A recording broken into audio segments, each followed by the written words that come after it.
It's American Sweetheart, Tony Zuko.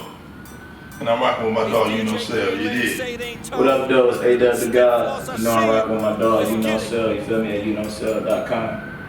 Zuko. Finally Famous. Can y'all speak on the formation of it and what brought all you guys together? Finally Famous days, man. Just started, just young dogs, you know what I mean? Had a little vision. Yeah. That's all it started off with, just a vision. Just like anything else, started off with an idea, but it was different with us because we was like the first, you know what I mean? Conglomerate of people, individuals and everything just coming together for one cause. So that's how it really popped off. And then it was like a conglomerate of, like he said, but we was like a group of friends and we all went to separate high schools. Like me and a couple people went to Cass, him and a couple people went to Mumford. My dogs, some other of us went to like Southfield High, even Shrine out in Birmingham. And we was always the cool kids in all of, you know, in our each respective schools in our areas. So everybody fucked with us, all the girls fucked with us. So, and our man was rapping, so we came together, started throwing parties and shit. Like we was like promoters. So we started throwing parties, booking people, and having Sean perform in front of everybody, you know, to put our dog on at the time. Yeah, everybody just played their role, you know. Yeah, it was like a well-oiled machine back then. Keyword. Can you talk to me about the current state of Finally Famous and then each one of y'all involvement in it, if y'all still have any involvement? Current state of Finally Famous is Big Sean. FF to death, you feel me? The current state of IBGM is me and my dogs. You feel me? Shout out to Charlie. And that's a good transition into IBGM. What sparked IBGM? What was that first thing that said, okay, look, man, let me break away from this and start this? Because we didn't want to be like underlings and be in somebody's shadow. You know, we wanted to have our own respective thing. We was doing a part of everything else in life so we can control it how it's being ran, you know what I'm saying? So when we can do it how we want to do it the right way. Because like people, you really can't put your like trust in people, really, man. It's hard. Yeah, you just really learn as you get older and just growing your, whatever field you're in, you're gonna learn and continue to grow in whatever field you are in, no matter if it's like medicine, you're a lawyer, doctor, whatever it is, rap, songwriting, movies, anything. So it's just like you just learn the business. Once you learn that business mind of things and just seeing how the game go, you just learn to be on it and start doing your thing, you know what I mean? Yeah, so now you just grow. It's all about growing. Yeah, period. We talk about the initial collective of the people who were in IBGM and how did that even... Who was that? Who? Specifically? Yeah, I don't know. You want me to say who I'm talking about The original people. The original. It was me, Dub, and Charlie. We started just doing 500 million. Okay. In my mama house. That's what the original IBGM is, period. Okay. Well, let's not talk about outside of the original. How did the relationships come together with Dej Loaf? I know Oba has always been around. Yeah, Dej Loaf. Look, this is what happened with Dej Loaf. My little sister actually, she knew Dej doing her thing, you know. My little sister brought me her music, like in 2012, and Young Rock, my dog Young Rock, he played it for me in the studio the same day I came home. My little sister was like, hey, check this chick out. Her name, you know, Dej Loaf or whatever. She was doing shows like in front, like at the what was it called? Title Bottega and stuff. It was like 3 people and stuff in the crowd. But I fucked with her story and how she conveyed it in her music and her like, you know, her story, this period, her struggle, everything. And she just puts it together real good.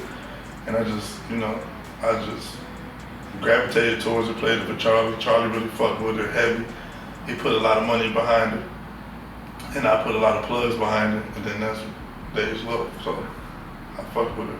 It's been seen via social media, Instagram, Twitter, those type of things. The whole story on, like, online. You can go, like, follow timelines on Instagram, Twitter. So, and speaking of Instagram, Twitter, more so on the plug situation, it's been seen that you have relationships with Wiz Khalifa, Kevin Durant. What are those relationships, and how do they play a part in what you do right now? those relationships. Really, I met Wiz like, oh, 09. He was on like tour, that first tour and shit. No, before that, we did a show at Clutch Cargo's. Like with Mike Posner and Sean, we did that shit like in 2009, and we had an in-store at Revive when there was a consignment shop at the beginning of Revive in Birmingham. Chopped it up with Wiz ever since 2009, and our relationship grew and cultivated what it is now. It's like, I say it's like a brother to me. He's one of the, like, a real genuine person that's in the game, and like, he rock hard with you. A lot of gazes out there. Yeah, he rock hard with you more than like niggas I grew up with. You know what I'm saying? He fuck with me harder than niggas I grew up with. So, and my loyalty will always be like to niggas like that, like niggas that really show love to me. And KD, when I first met him at his crib, he rented the crib last year, like in, what was it last year? It was July 4th. I met him, he showed mad love, and I was rocking out with him ever since. And my dog John Wall through him, and man, I'm really like connected in the industry, like with like, you know, circles. It's hard to get into them circles. Like you can be popular, you can do whatever, but to infiltrate circles and stuff, it's like real hard. You need somebody to walk you in, guide you, you know, through the door. So that's what I really brought to IBGM, and just like a cool factor. What caused the division of those individuals? You know what I mean, between you and those individuals. Those individual Dej? Yeah, Dej and Over, who's obviously. Who's that? Well, let's not talk about that. I don't know what that is. Let's talk about. You gotta speak people of relevance.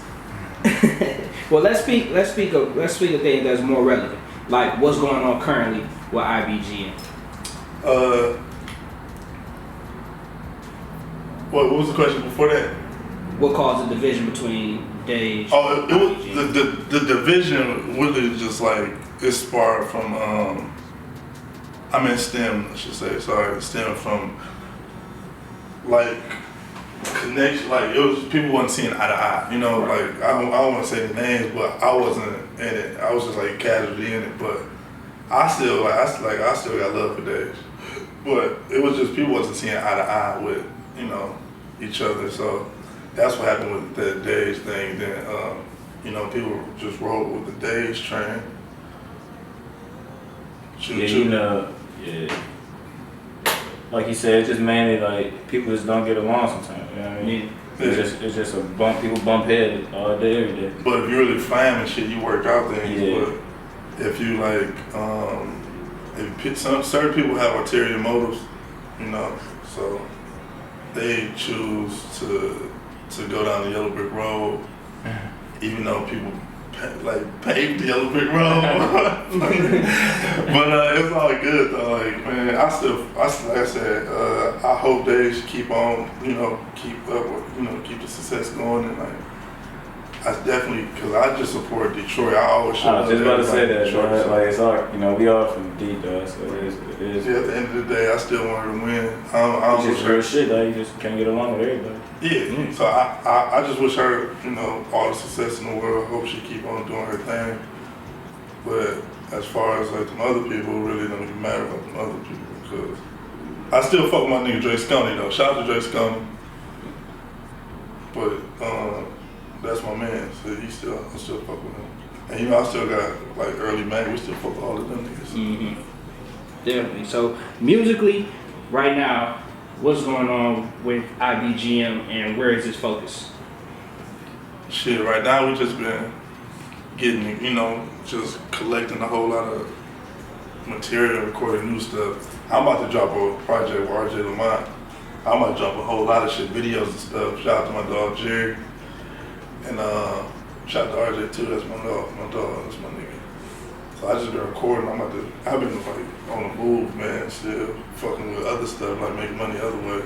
Yeah, definitely. So ADUBB, what's going on with you, really man? same thing, just getting the music together, you know, just getting the music together. I still got my Rebel thing, so you know, always gonna stay with that. That's always gonna be like my brand, you know what I mean, my thing, my IBGM people, like Tone and Charlie and everybody, you know. I remember when Tone first came to me with the whole IBGM mindset, you know what I mean, when we first kicked out to me, we was at the hotel somewhere, we was out of town somewhere, and then I remember he just said, I was like, oh, fucking with that. Niggas been so many places we don't even know. Right. I remember we were sitting in the hotel somewhere, and he said something about IBGM. And I was like, damn. Like I said, he's like, I've been getting money. Well, yeah, and I've been fucking, you know, writing music and shit. I've been like Platinum Plaques Awards and Grammy nominations, all the shit on awards. Shout out to BMI. Right. You've worked on some projects, like silently you've been working on some projects. I know from just seeing the Dark Sky Paradise project, you worked on that. So Yeah. how was that, and how was that relationship? Because after you answer that, I got a specific question as a fan that I want to ask you. So you talk about just the actual relationship and working on that project. The project, I helped write like 5 songs on that project. It was like, basically how we worked together was, at the time, was bounce ideas. Like niggas didn't sit there and write a whole song, you know what I'm saying? We just bounce ideas off each other. He do some shit. He come up with some stuff. I say, no, you might even say it like this. I come with some stuff. He be like, oh, you might even say it like this. You know, bounce ideas and shit. But we did that for like a whole lot of songs. He ended up using 5 of them. I helped write on Mercy, the shit with Kanye. It was just fun. The whole process was fun. It helped me. It was a learning experience. Yeah, it helped me like see how I'm gonna do my project or whatever. But I'm more free, I should say, when I do my stuff, like mentally. I'm more free and I try not to think too hard. Right. Now, when y'all hear this new music, I switched up the whole swag now.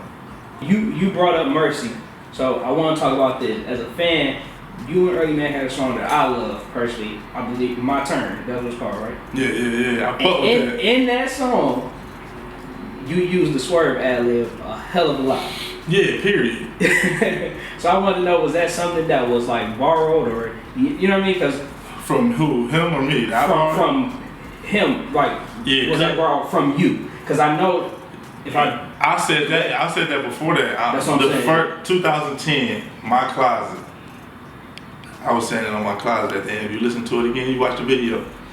Yeah, so it came from me. So Cuz just, you know, took it and ran with it. But, you know, I definitely came up with that shit. My fucking phone bang. Like, but yeah, I came up with that shit. So, you know, it was all good back then. Like, we on a whole new wave now, man. So. Man, you gotta watch your style, man, your lingo, your swag, your whatever you call it, your dad, whatever you. Your dad. You gotta watch that. Shout out to shit. Mike's dad. Yeah, shout out to my dad. But you gotta watch your shit. Yeah, they listen and they bite. Shout out to my dog Sel for coming through though with the interview. Yeah, definitely, man. Let's talk about the music. You say you switched up the swag, so let's get into it, man. What can people expect from this new music from both of y'all? I've been hustling, so my new material is mainly like just grind, getting it in, gifted and working daily, just working hard every day, just putting yourself on, betting on yourself type thing, you know. Yeah. Let's talk about Rebel With Me as a brand. What are you doing currently with that? Really just like logos, like all my, just revamping the whole look of it, relaunching it, like the look of it, working with some artists too. So I got a few like business partners that we putting stuff together. That's more like young, like kids type thing, you know what I mean? With kids lane, but yeah, working on that, getting that all together, like I said, music, new merch and everything. And merch hard too. That logo hard. And I built my family on Lord's trust, money, you dig? 500 on some brand new jeans. I don't get these bitches hugs, now they claiming I'm me. I don't need no makeup on it, gotta keep my shit clean. And they love me up in them, I like a king up in Queens. If you play the cards right, you can come meet the dealer. If you want the gas, baby girl, come get a filler. And then all of my bank, they call me on filler. I didn't mean to hit the pause button, but fuck it, that was a little something.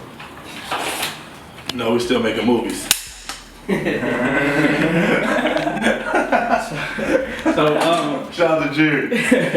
so just wrapping things up, man. At the end of the day, is there anything that y'all want to tell y'all fans, supporters, any things that y'all might want to clear up that we haven't?